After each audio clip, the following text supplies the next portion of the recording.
hard to see what the real size of it is because it's about 35 feet tall, standing on top of it. So this was about a 100,000-ton stockpile of RAP back in the early 2000s. And the contractors and others, oh, we got the mic. Yeah, it's working.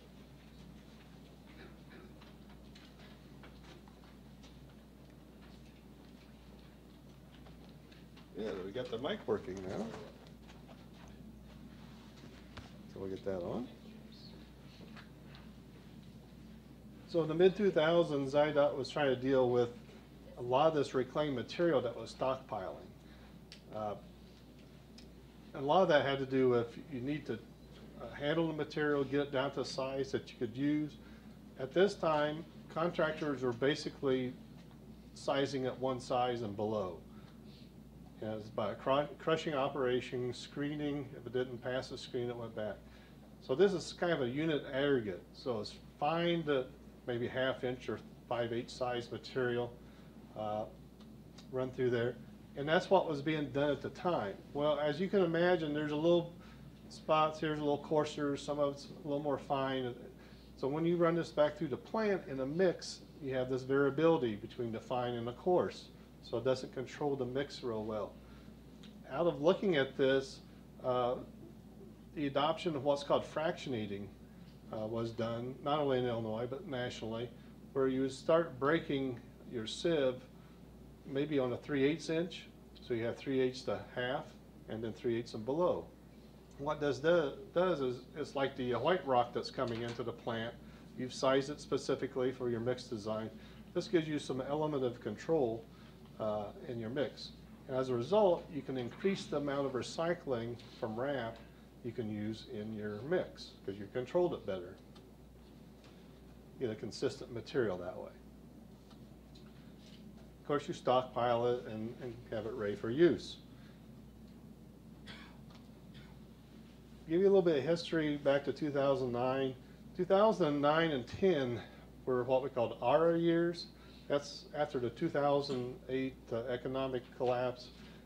There's a lot of public work projects. A lot of those are overlay, shovel-ready projects you might have heard of.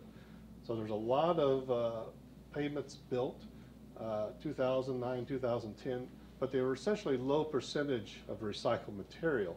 And that's what this is showing here. How many tons per mile was being used of recycled material, whether it's HMA related, which is basically RAP, aggregate, where an aggregate could be RAP going back as an aggregate, or crushed concrete being used as an aggregate, and then concrete, which is fly ash, essentially being recycled back. So that's what these different colors represent. Other on this graph is a very small portion, things like glass beads and crumb rubber being used. So if we look at the RAP usage, like I said, 2009 was kind of a little different year because of a lot of the ARA projects out there. So it used a lot of tons, but it was at a low percentage. So the blue bars are the tons of material being used, tons of RAP, and thousands of tons. So you can see over 1 million tons of RAP was being used 2009, 2010. But the tons per mile, now this is Centerline miles, so you don't know if it's 2 lanes or 3 lanes or an interstate multi-lane. It's just Centerline miles. But on that measure, you can see that the content was fairly low. Well, about 2010-11 is when the fractionating came into play, to where we could use more RAP. Also around 2011, material called RAS, recycled asphalt shingles, came into play. And here's a stockpile of shingles, 80,000 tons, which is kind of hard to get a grasp on. Other, you see that little circle there, the line on it. That's a person. It gives you a little measure of how big these stockpiles can be. This material is used by IDOT, Tollway, City of Chicago, so a number of people are using it, and other municipalities up in the Chicago area. Illinois got legislated to use shingles back in 11, and of course IDOT follows the legislation. We allowed shingles in our mixes. So you can see 2009-10, there's a little bit of activity with shingles, but not too much. It's kind of experimental and trials and that sort of thing. Legislation 11, and then things kind of take off. It takes a little while for the contractors to react, to get their facilities lined up to accommodate the usage. But eventually, about 40,000 tons or more a year was being used in 13, 14, 15 of shingles. And the tons per mile was getting rather large too. So there's a lot of shingles being used, and the concentration of those shingles in your mix is going up. Well, that's all good and well. What this graph presents is our PG grades of our neat asphalts and our polymer asphalts. So the ones that have a very widespread are polymers, and then we have the neat asphalts, which tend to have a little less spread. So 64 minus 22 there, a little bit on the left, a couple bars in, is really a mainstay asphalt, neat asphalt for Illinois. Another one is 5828 there on the right side. And you'll notice this one is kind of up in the air. We actually went to a shingle plant and got the liquid asphalt that they were using to make shingles, new shingles. And that graded out about 112 plus 2, which is pretty much a day like today, roughly plus 2. So the PG grades on these recycled products can be very stiff. And of course, you're putting this in a pavement and you expect that pavement to perform. So the countermeasure is to use softer asphalts in general, the best you can to countermeasure these. So that kind of gives you the basis of where things are at a few years ago, and the concern of cracking these very hard materials making their way into hot mix asphalt. And then the type of rehabs that we typically do is, like I said, we're milling off material, or we have bare concrete out there to begin with, and we're putting overlays on there, some sort of level binder, and then a surface. Surface is usually 1.5 inches or so, 1.25 inch surface, and then a level binder. So you may have had a fairly thick hot mix asphalt out there originally. You're going to mill that off and replace a new surface binder and a surface course on it. You could have bare, or you could mill down the bare, place that new material on top. And what 10% or so roads that are full depth asphalt, those will get a mill and fill on top. And this is a very aggressive environment, especially these thin overlays on top of concrete. Here is a level binder that's only about 11 days old, and the crack has already come through. And this isn't extreme weather either. This is the end of May, first part of June, and the coldest weather you might have is a thunderstorm come through and give you a little bit of a shower. So there's not a lot of thermal movement here. This road does not have a lot of traffic, yet we've got the crack there already. So very challenging. So the focus was, how can we address this cracking, get a handle on it, where it's thermal cracking, reflective cracking, or block cracking. That's where the research comes into play. NIDOT had a couple projects. 128 was the first one to look at testing protocols to address this issue, and the placement of RAP and RAS in the mixes. Out of that came the iFit test, and this is gaining a lot of usage nationally.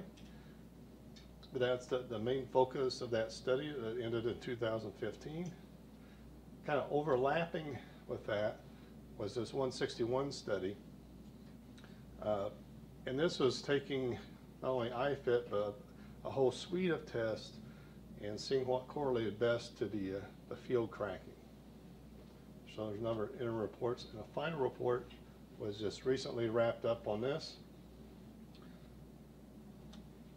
There's also a presentation, and that's the bulk of what I'm going to talk about today, that was given by Professor Arkady Anozer at TRB.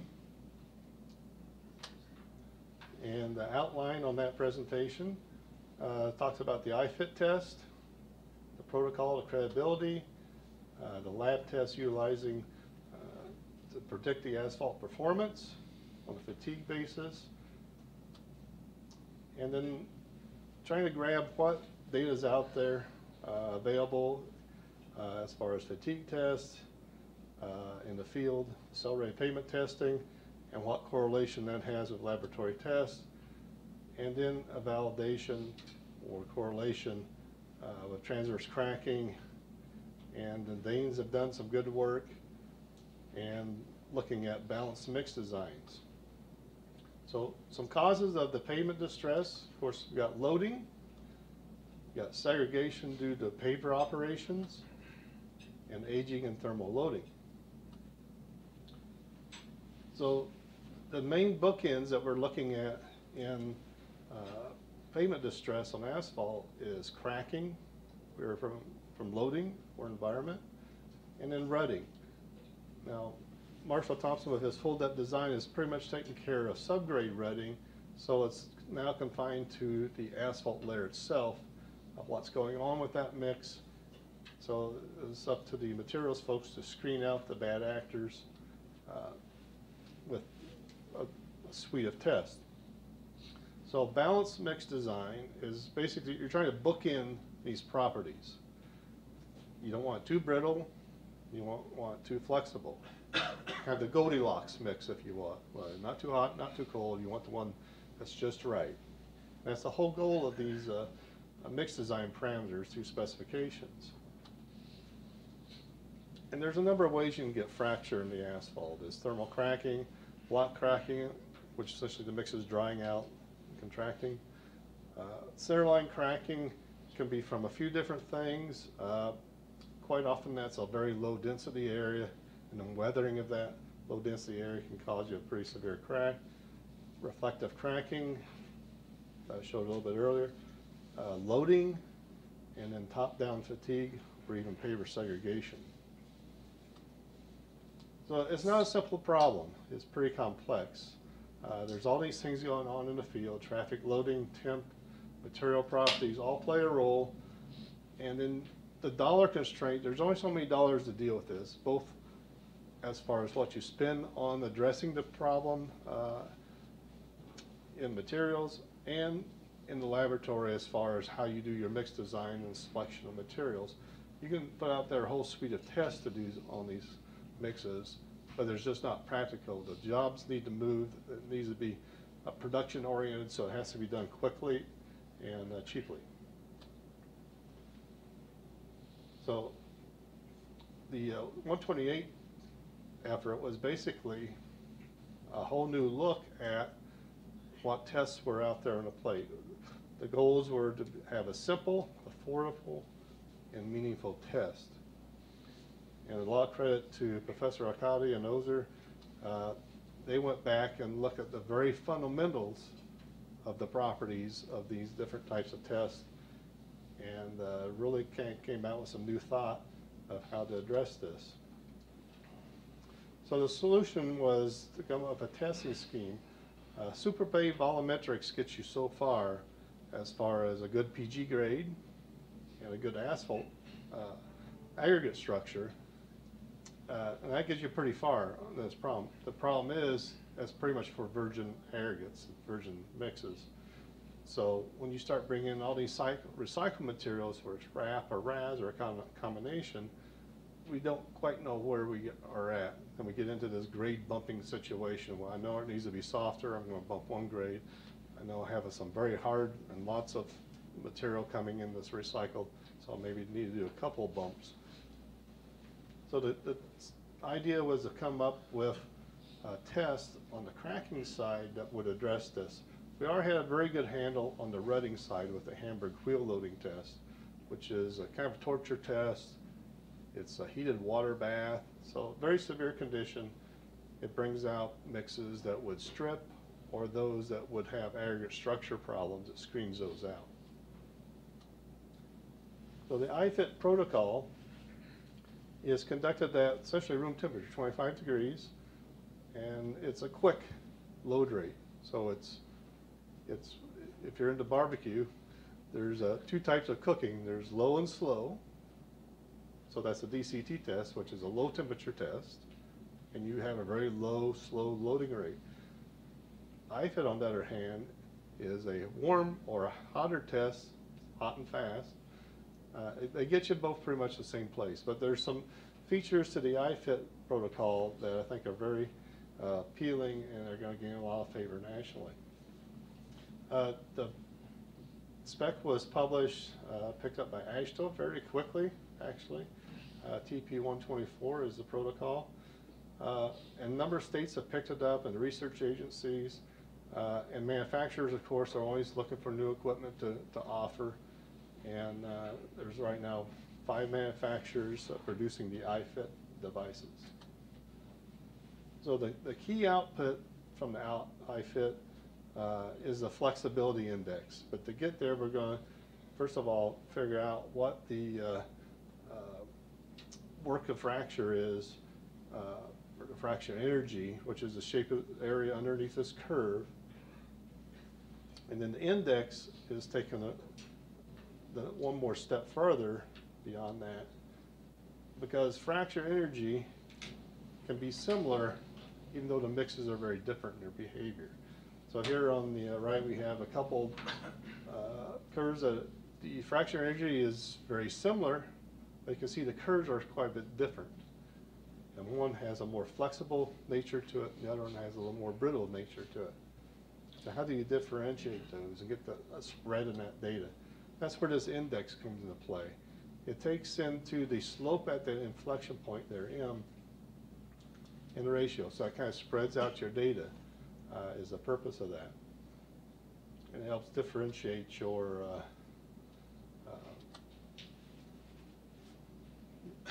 specimens and your mixes.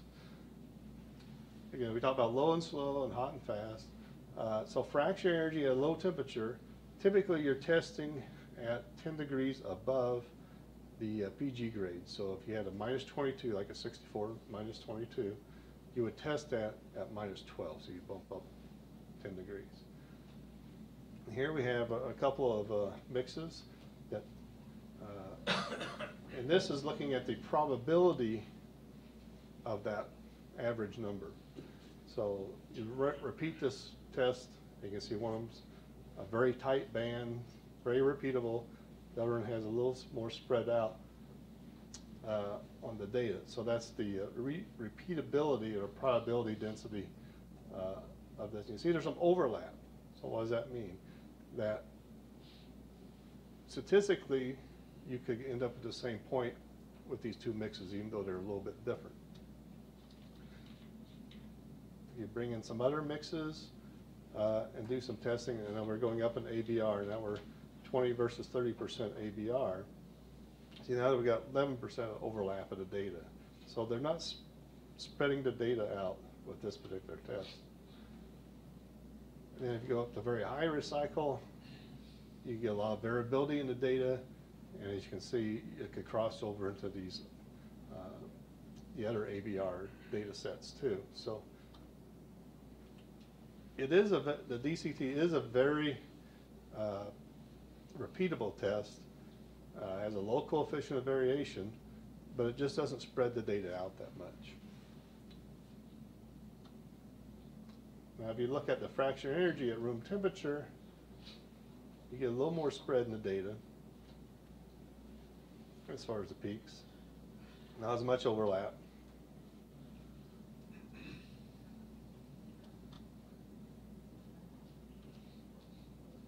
But still there's some overlap. So we're kind of in the middle here. Still you're increasing the coefficient of variation a little bit, so the repeatability might not be quite as good as the low temperature, but it has a little more discrimination. Now when you bring in the index aspect, now you're starting to spread this data apart. And that's a key component of any test, is being able to repeat it, but also being able to differentiate between groups. That's very important when you're doing production work. So the flexibility index at room temperature, it really hones in on the distribution and discrimination of different mixes. and that's what we want. If you look at it a little bit differently, a whole group of mixes, you can see that the fraction of energy alone it's kind of flat, isn't it? So it's kind of hard to, with the statistical variation, kind of hard to differentiate from one to the other.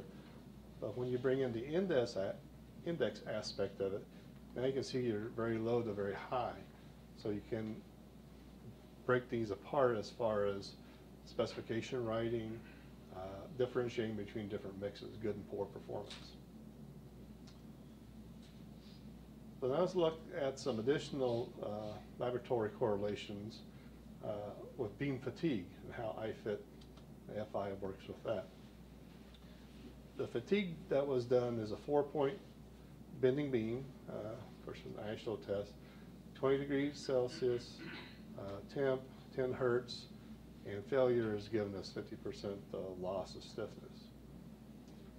And there's a number of strain levels being used. This is all in the data reports. To just look at a sample of that at an 800 microstrain, and you can see here's kind of a nice little spread of data. There's different mixes that was done. This is the 161 group of mixes. Different ABR levels, different RAS. Some had RAS, some did not. Percent RAP, some differences. Percent AC, and then the PG grade. And these things interact together to give you different FIs. Even though you have some hard recycled material that's being countered by soft asphalt, and maybe a little higher percent asphalt in that mix. So it's a nice flexible mix. On the other hand, you may still have somewhat of a soft asphalt, but it's a low AC content, and what recycle is in there is pretty hard material, it's RAS. And here, very good correlation between the FI and the fatigue. So good fatigue performance, high FI number. Low fatigue performance, low FI number. And then Federal Highway had some work going on doing accelerated payment testing and looking across the country what would correlate well with their testing. Of course, IFIT was just coming along, and Federal Highway built a number of sections in 2015, and they were loading those about 35,000 a week. And if you ever get an opportunity to see the Federal Highway ALF or this type of machine, it's a little different than what we have here at A-Trail as far as the Atlas. It's a rail system, so it's very interesting to watch it work if you get a chance. But the objective of this study was to have a field and laboratory fatigue performance of these different AC mixes and different treatments of the mixes. And various test methods were used to evaluate the sections. So here they had a number of lanes out there. Some of them have warm mix, or a foam warm mix, or a chemical. Different ABR levels, some with RAP, some with RAS, and then a control mix. And you can see how they kind of stack out there, different PG grades.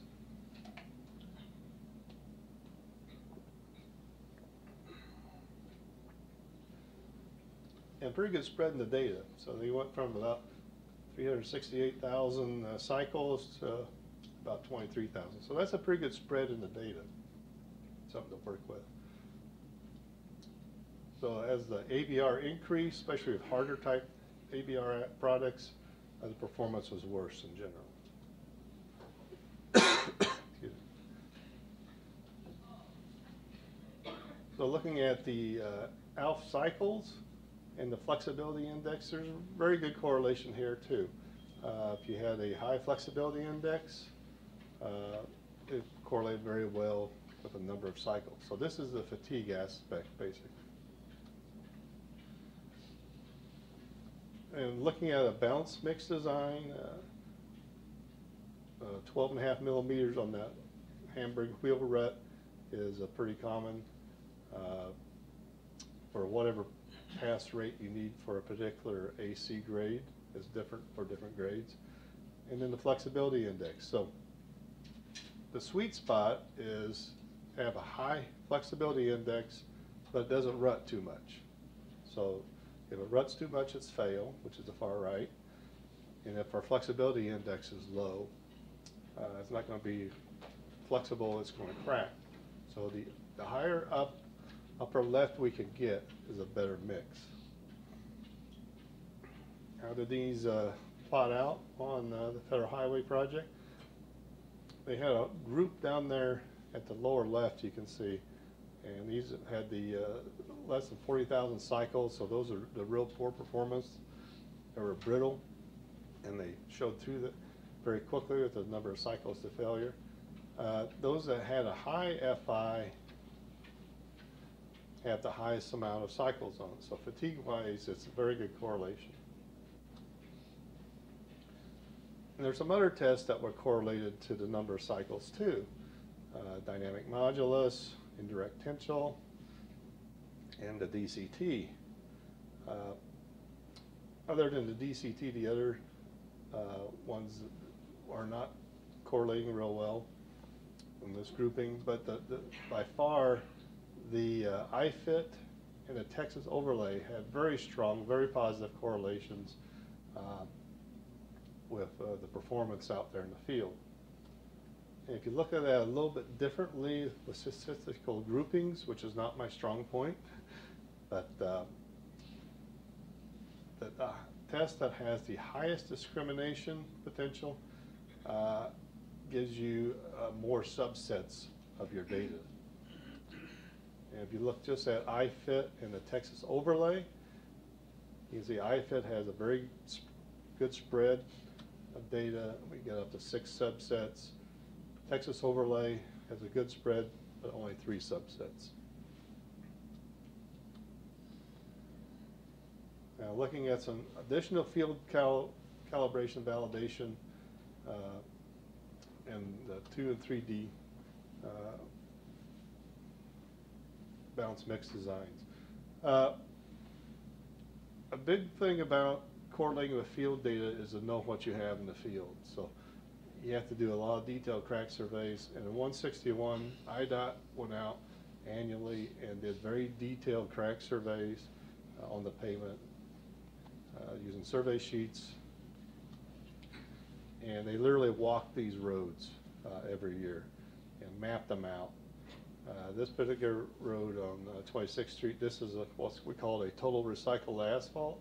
It has a very high ABR of 60%, 4.6% RAS, and a RAP of about 51%. So when we ran the FI on this, 3.8, and it does have a PG 5228. This particular road had problems on the centerline performance very, very quickly. Matter of fact, about 10 or 15% of the centerline had to be milled and filled the following year because the performance was so poor along that centerline joint. And some fairly wide cracks on it too. Another one is Harrison Street. Again, this is a high ABR mix. Of all the mixes we looked at in the field, this one probably had the worst performance. Also has a very low FI, about 1. And we have some other roads in here too, different FI values. And the FI does correlate very well to the width of the cracking and the extent of it. Anytime you're working with field data like crack surveys, it's very important to know what you have in the field as far as your pavement family. In this case, there was 2 basic pavement families involved. Either you had an existing section that was fairly thick. There's an old concrete down there some places, literally been buried by layers of asphalt over the years, and they just milled and filled off the top. So in this case, there was about 3.5 to 6 inches, depending on what section you're on, of asphalt left in place, and then the top of it was had a new overlay on it. The other detail is either you had bare concrete or it was this mill and fill concrete of the asphalt overlay on the concrete. So essentially you had a new pavement on top of an existing concrete pavement, which is, again, very challenging situation as far as reflective cracking. When you look at the crack progression of these different sections, we did see a little bit difference in the data. First of all, if you had a low FI, a lot of cracking came through over time and came through at a high severity. So you can see the ones that have 2s and 3s have a lot of cracking. There were the thin ones, the ones thick was a little thicker overlay left in place. Some other sections, these are all thin with low FI, so there's a lot of cracking that came through. And then where we had thick and thin, you can see the thick, that layer that was left in place does help on the cracking, both in the severity and extent. And when you have thin, you tend to get a little bit more cracking, even though you might have a little higher FI on it. And this one's even a little more dramatic as far as the thick and thin aspects of the cracking. If you look at this a little bit differently, you just plot all the data up, and by season, whether it's 1 winter, 2 winters, or 3 winters, or 4, over time, you can start doing some plotting like this. And these have fairly good correlation as far as predicting how much cracking you would get depending on what FI you have. Now, IDOT has selected a minimum 8.0 as the FI that they're going, well, they actually are using it in their specifications, and this type of analysis just kind of reconfirm and reinforce that that was a good pick. It was originally picked off of the fatigue testing that Federal Highway did. This further reinforced that. Also collected in the IFIT test, the data is all there. You can also calculate what's called a secant modulus, kind of a pseudo-modulus, and add that to your 2-dimensional balanced mix design, and then end up with a 3-dimensional one. So now you've got not only your flexibility index and your Hamburg rut depth, but you could add in the secant modulus too. It just further defines what is a good flexible mix that won't give you any rutting problems. So it's just a little more definition. Whether we're ready for that, I'm not sure. The Danes have done some good work on SMAs. We're looking at mixes that would give them good rolling resistant characteristics, was their main goal. But they produced some lot different mixes than we produce here in the U.S. And they were tested a number of ways: Hamburg wheel, IFIT, dynamic modulus. And you notice the curves are even a little bit differently, kind of nice, flexible, spread out. But look at these flexibility index numbers down there at the bottom, in the 30s, 40s, so very high FI numbers, exceptionally high. So you can get good high FI numbers if desired. Hamburg, some of these mixes are a little bit on the soft side. You notice a couple of them are going off there. Illinois would drop off about 12.5 would be a failure on the rut depth. So some of these probably would not pass on the Illinois side.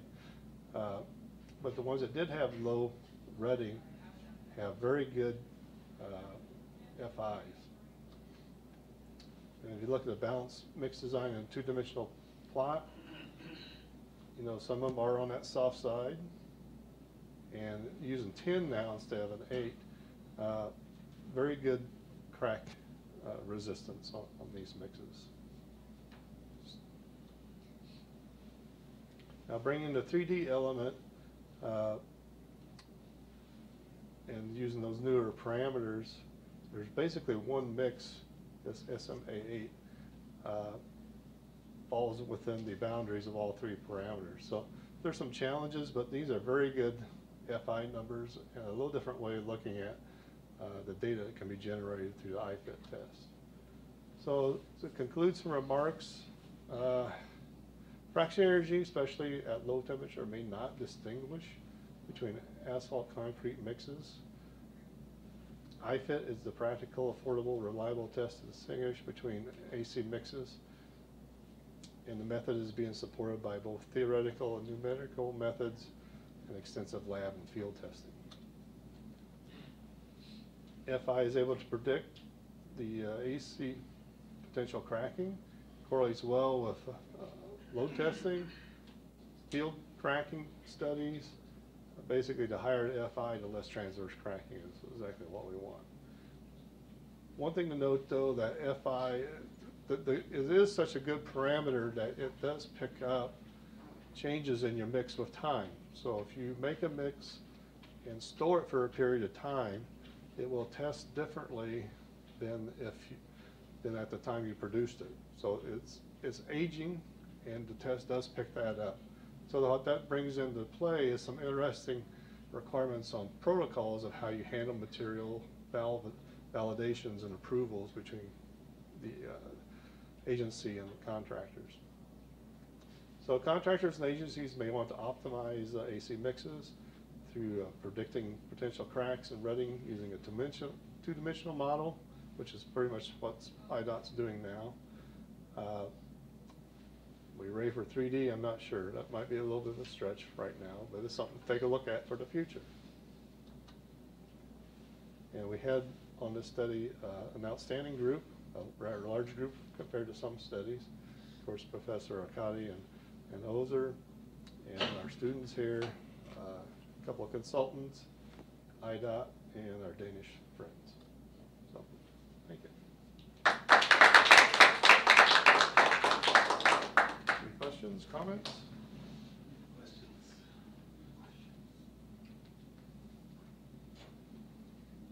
I got a couple of quick questions. First of all, the Danish samples, did they purchase the equipment and run over there, or how did they, how do we collect their data on the assembly mixes? I'll refer to the. We perform it. They ship us some samples. Oh, okay. Of them. That's what kind of Yeah, loose samples. Oh, loose. So they send them over, right? The second question is, I noticed the different winters, and these were samples then taken from actually built asphalt. Well, for the study, the testing for the most, although there's cores taken every year, the FI test in the graph is at production. So the idea was to have a test at production would predict long-term performance. Because that's what your real opportunity is as far as a specifier working with our contractors is up front in the lab and at the plant come up with the right mix that will perform well. So the idea was to correlate that aspect through time. So when we say one winter, that's the cracking at that particular winter, and the next one and the next one. So the FI is still the original production from the plant. So the 4 curves that you showed, how the crack length is increasing, right? Yeah, you get more cracking with time. Right. Yeah, in general. But those are not actually cracks observed in the field, right? Yeah, yeah. Are they? Oh, yeah. They are. Go back here. How about the tests? The cores are taken after so many winters then, and they're tested, or? Yeah, they were tested within weeks to a month or so after the cores were taken. That's not what this data in this graph is. This is the linear feet per 1,000 feet, so it's a unit measure, and how much cracking you have in that unit measure, and then the flexibility index. The flexibility index is at plant production, so this is within a month or so of being produced. And then the different years are just what showed up in the crack survey that year. So the first year being the blue line, you don't have too much cracking coming through. And then the dotted yellow line, I think, was the last year. Oh, I see. Of those different mixes put down and paved, Yeah. these are different occurrences. This is different the times. same set of mixes with time. Yeah. Okay. Any other questions? You you'd mentioned the correlation with beam fatigue, and that there's the different levels of microstrain, and I think you showed a graphic of it with the 800 microstrain. Were the comparisons at other levels of microstrain? Yeah, that was more pronounced. Yeah, that was just more pronounced because it's higher level. It's in the report, so. Maybe. Yeah, so Maybe we I- compared many level any level strains, but when you talk about so the fatigue test is a fatigue test, well the flexibility index is a fracture test, so we are not expecting them to have like complete correlation between the two, since each one is like something different than the other. But once you go above like 800, 900, you will see clear trends since it becomes more of like crack. Not a cracking, but it's closer to cracking. So you'll see this trend. There is a trend, but it's less pronounced when you are looking at low microstrain. You will see it at the higher strain. At higher strain, you see You it. will see it because the material becomes weaker. Any other comments or questions?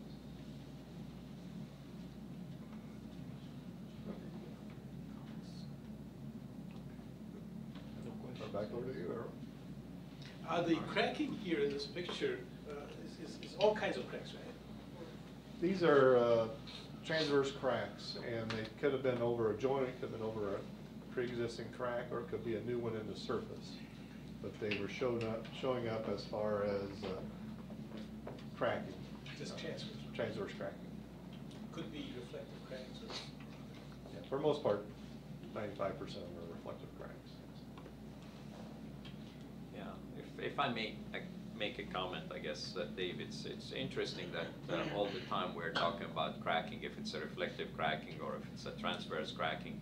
But the matter of the truth, if you have a material that it is, or it has the ability to resist the crack or control the crack, it's going to perform accordingly, regardless of the originality of the crack. But it may take longer time to crack in one case than the other case. So I think our goal here is to try to be able to identify materials that it will resist cracking, regardless what's the original of the crack or where it's coming from, because a crack is a crack.